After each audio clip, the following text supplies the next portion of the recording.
Hello guys. Yan, excavator. Gumagawa siya ng paglalagyan ng septic tank. Piniston kasi ng aram ko yan guys. Kanina kasi. Sana install na namin yung septic tank. Na-question ng aram ko kasi yung sloping niya isa masyadong matarik. Kunting pa raw, adjust. Ayan. Ina-adjust ulit.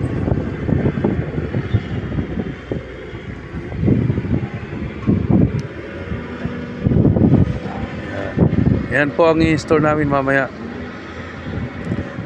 Tatlong septic tank. Yung kanina guys, tapos na. Generator. 4. Tapos kahapon, ito ay kanina ito. Tangke. Water tank. Potable water.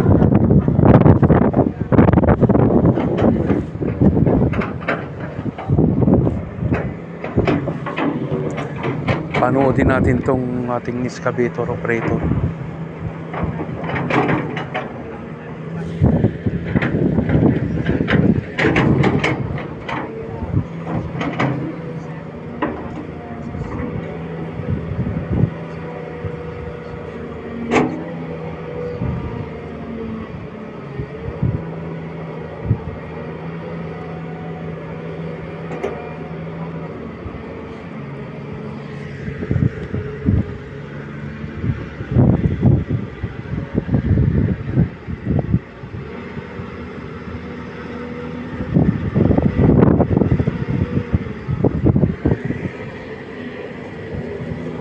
Ganyan ang pispan mo kalalim Sirina na yung titira yan.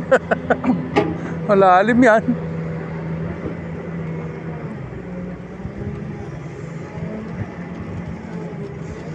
Sino yung operator?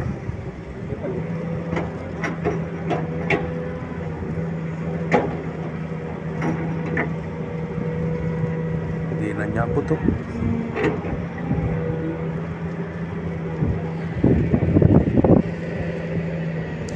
Slowly but surely.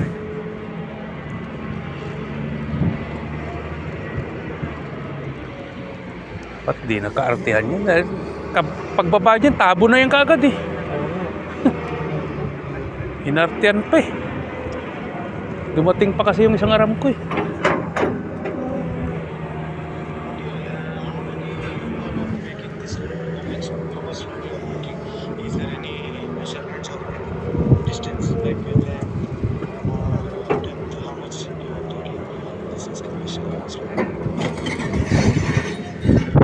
They extend around less than 2 meters.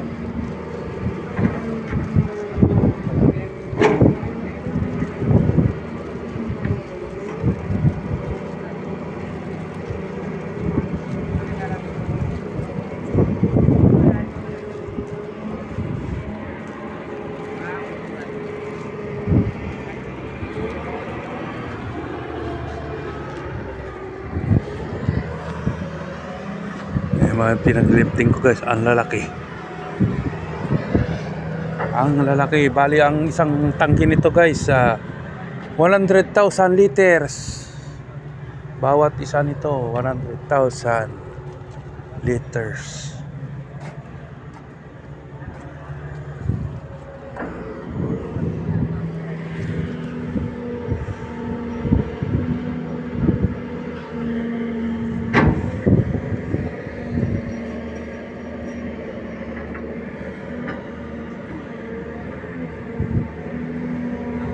Dinadaan-daan ng excavator guys kasi yan, buhangin kasi madali siyang mag-collapse, kaya dinadaan-daan lang niya.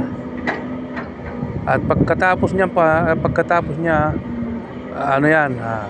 didiligan para medyo mamasa yung buhangin at hindi magkabagsakan, hindi mag-collapse. Pagtapos noon, sana ini-install na yung yan ang septic tank. Okay guys, next video ulit tayo guys. Huwag niyo pong kalimutan subscribe ang aking YouTube channel, like and share. Ingat po kayo palagi guys. God bless you po. God bless you. Advance happy trekkings. Okay guys, bye bye.